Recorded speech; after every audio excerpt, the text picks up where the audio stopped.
Bonjour à tous et à toutes. Donc pour cette quatrième vidéo pour parler du viol, je voulais vous parler donc des punitions pour les violeurs. Alors c'est vrai que en ce qui me concerne, je suis passée par une phase donc pendant ma reconstruction, juste après le viol, d'une envie de vengeance. J'avais envie d'aller me venger de ces hommes qui m'avaient torturée.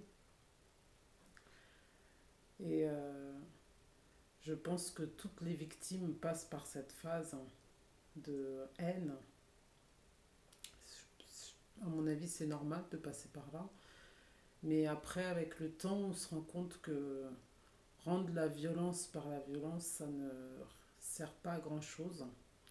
Et c'est pour ça que des fois, quand j'entends des personnes qui disent qu'elles sont pour la peine de mort pour les agresseurs d'enfants ou les pédophiles ou les violeurs, moi je ne suis pas du tout pour parce que je trouve que c'est trop facile pour eux et c'est injuste pour les victimes parce que même si on va se venger, eh ben, le mal il est toujours là, le viol il est toujours inscrit en nous.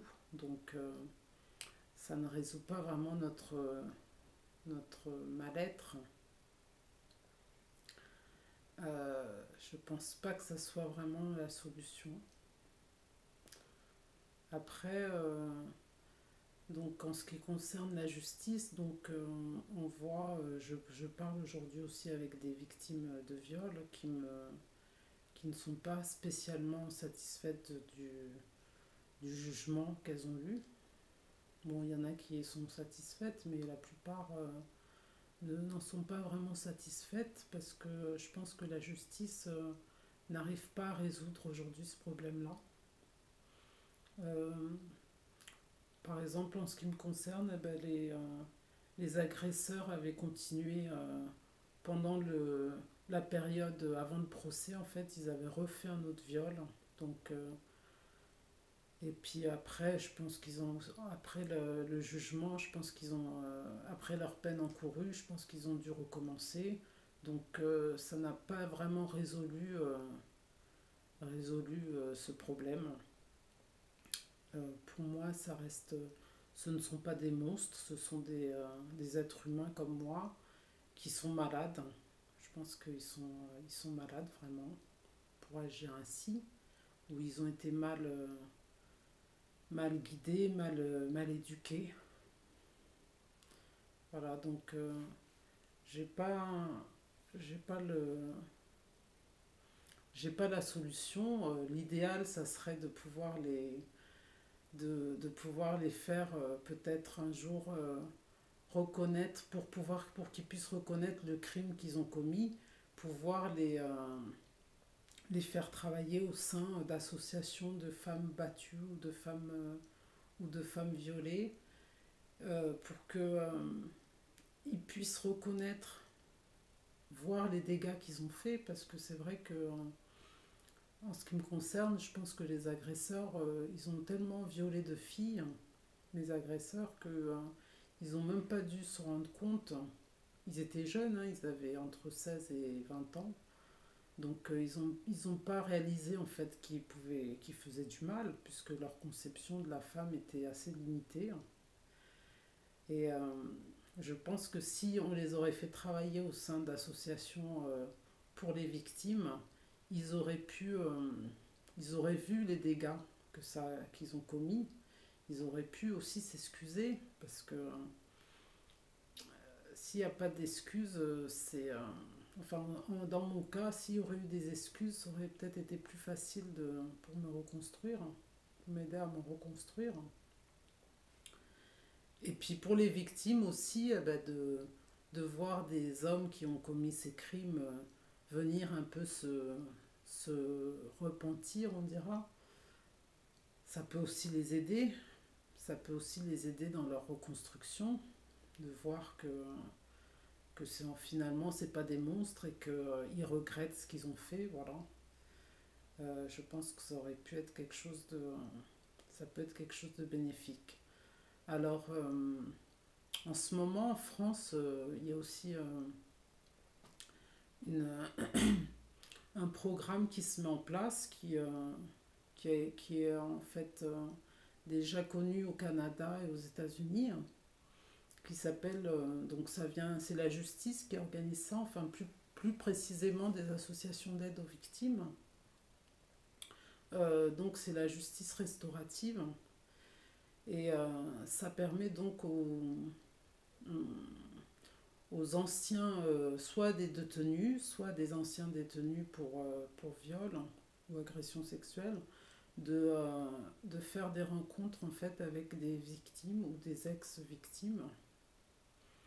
Et donc, voilà, pour essayer de comprendre, pour essayer de se comprendre, pour essayer de trouver, d'avoir une autre manière de voir aussi la justice. Parce que quand on n'a plus confiance en fait à la justice, je trouve que c'est quand même un bon moyen de se réconcilier aussi avec la justice et de voir que donc c'est des rencontres qui ont lieu, c'est plusieurs rencontres en fait, c'est des programmes sur plusieurs rencontres où il n'y a pas que des victimes et des agresseurs. Bon, évidemment, c'est pas une rencontre avec notre agresseur, hein. Ça c'est inenvisageable pour les victimes. Mais c'est des rencontres qui sont entourées avec des avocats, des psychologues, voilà, des personnes qui mènent un peu le débat, on dira. Donc voilà, il y a toutes ces... ça, c'est une méthode qui est toute récente en France, donc on ne sait pas du tout ce que ça peut donner, si ça va fonctionner ou pas. Mais c'est en place et moi je trouve que c'est une chose qui est positive. Je trouve que c'est très bien d'avoir fait ça. Enfin, que la justice fasse vraiment des choses pour les victimes, pour réparer ce qu'elles ont vécu. Après, de toute façon, pour moi, la solution, bon, ça, c'est des solutions qui sont faites après des dégâts, quand ça a déjà été fait, les crimes ont déjà été commis. Et en ce qui me concerne, je trouve que je suis plus pour une prévention, donc par rapport à l'éducation, voilà, des enfants, commencer à faire des interventions dans des collèges ou des lycées pour prévenir en fait ces violences, parce que c'est des violences aujourd'hui qui sont de plus en plus banalisées via les réseaux, via Internet en fait. Maintenant, on peut filmer des bagarres, des viols, enfin tout ça, et puis mettre les vidéos sur Internet. Donc c'est quelque chose qui est énormément banalisé. Et puis, euh,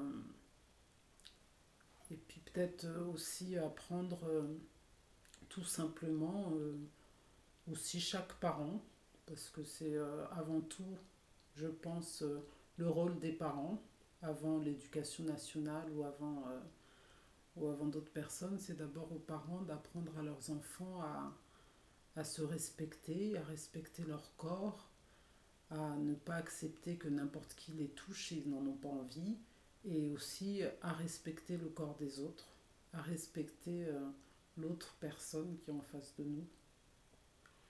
Voilà, donc tout ça, c'est par rapport à l'éducation que chaque parent se doit, je pense, de donner à son enfant, à ses enfants.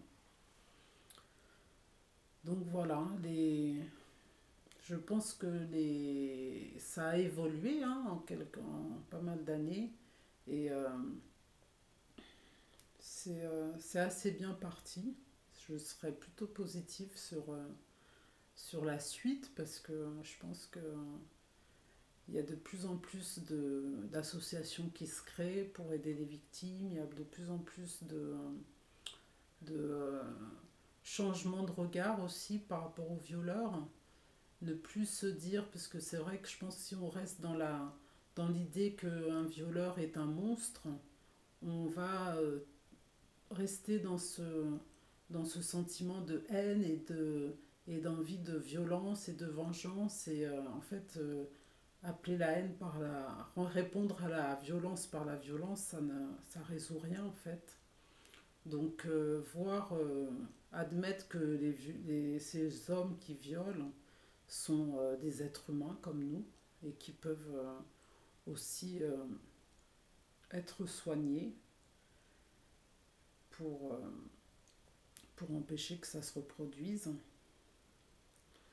Donc voilà, par rapport à tout ça, c'est en train de se faire en ce moment et je pense que c'est plutôt constructif, positif. Et par rapport à ça, moi je reste très optimiste pour la suite. Voilà. Ben, je vous remercie pour votre écoute et je vous souhaite une bonne fin de journée. Au revoir.